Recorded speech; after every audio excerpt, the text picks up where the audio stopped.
with R&D and application development in the XR area, various fields ranging from education, training, through medicine, engineering, and arts and cultural heritage. Each year we are having multiple interns at the lab. My colleague Zlatko Zunova, this year partnering with Bubble Studio, we organized Creativity, which was 2 weeks ago. And we're partnering also with Sofia Art Fair, which will be later this year. If it's not too marketing, I would like to extend an invitation. Okay.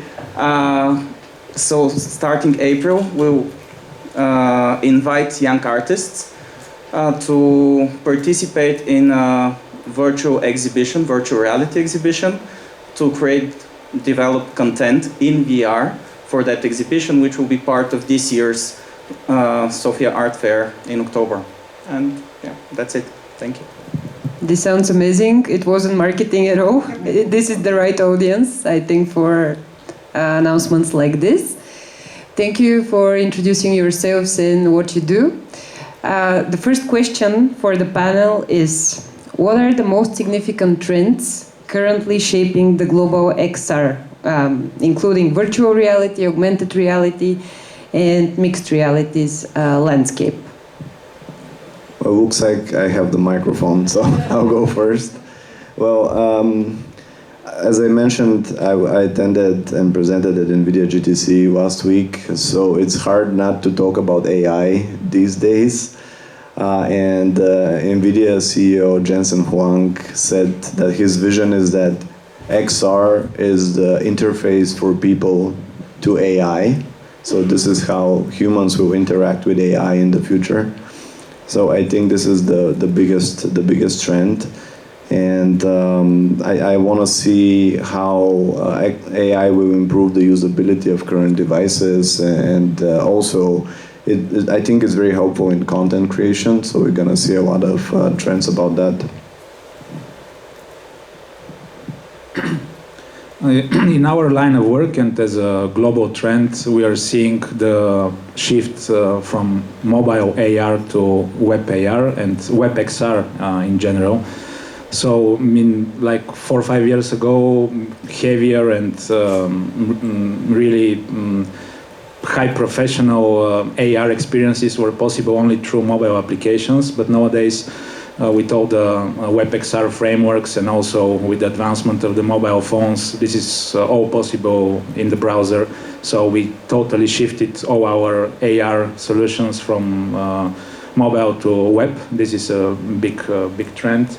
Also, as Krasi mentioned, of course, the mix or the convergence of XR with AI in our line of work. We have, and stop me if it gets too marketable, but we have one solution. It's called vBrochure. We basically made it for the pharmaceutical industry in order to enhance their brochures and flyers, to improve their visuals, to add analytics, to add distribution tools. So basically to improve them. And in the past, our secret sauce was adding some good, nice-looking AR visuals and Web 3D visuals. But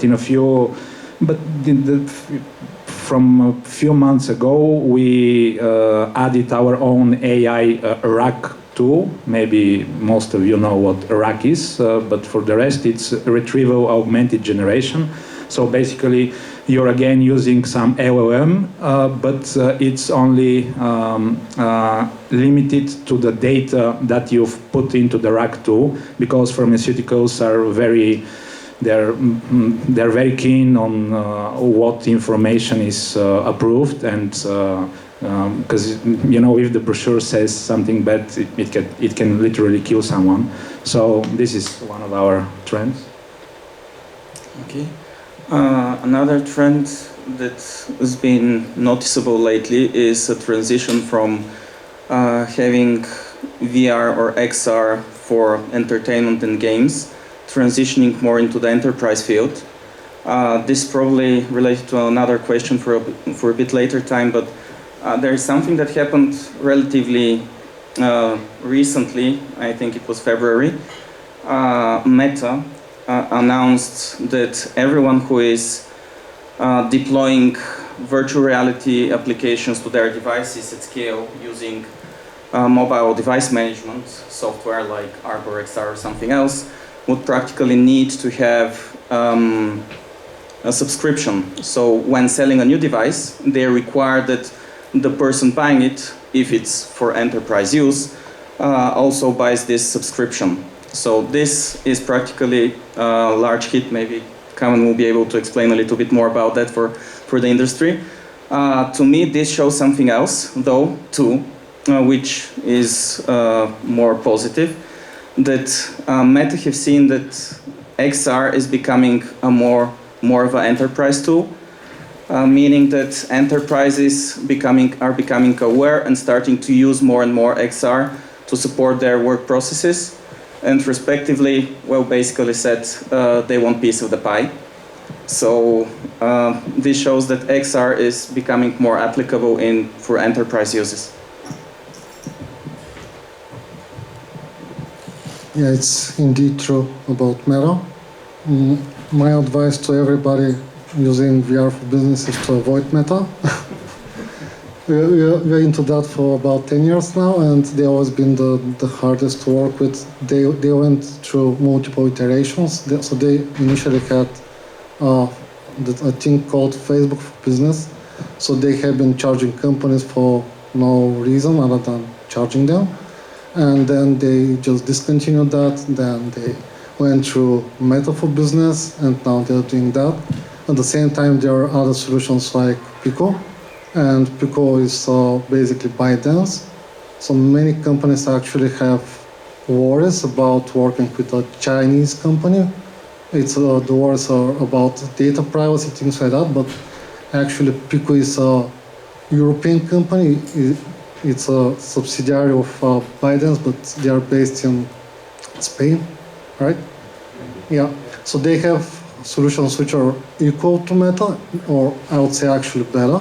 At the same time, we also have HTC, which they are investing into VR and now XR for 10 years as well, maybe more.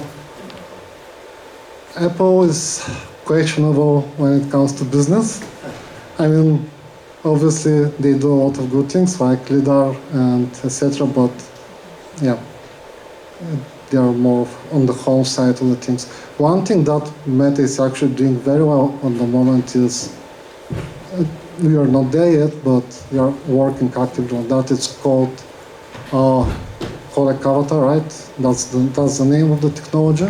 But it all comes down to telepresence, meaning a proper scanning of you as a human and get your projection inside VR, XR, whatever name is trending now.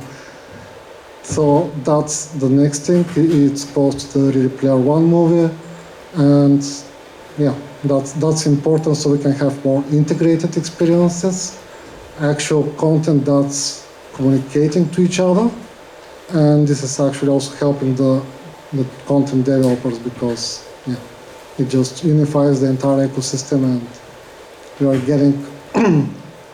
you'll be getting into a business that's more mature and not provides more opportunities rather than everybody having to just take those free assets and import some random people and stuff. Can you hold the microphone closer?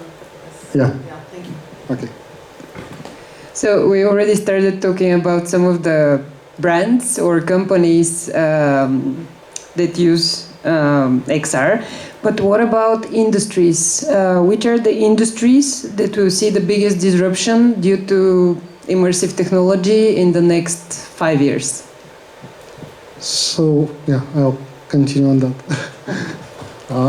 So there are few industries. Obviously, gaming is one of them. The other one is training and education.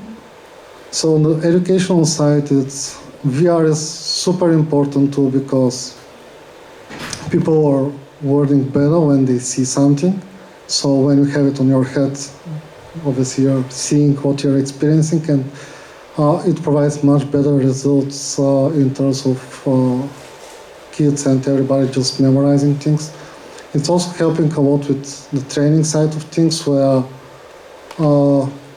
companies have to go through certain requirements, like safety training, like fire safety training and work at heights and things like that. VR is actually a tool that allows to train your company on that and then to see the results of that training. It allows tools to see the performance of each individual person, and that's important for every company. There are also other industries, but Krasi. Yeah, I think training is by far the biggest use case in enterprise.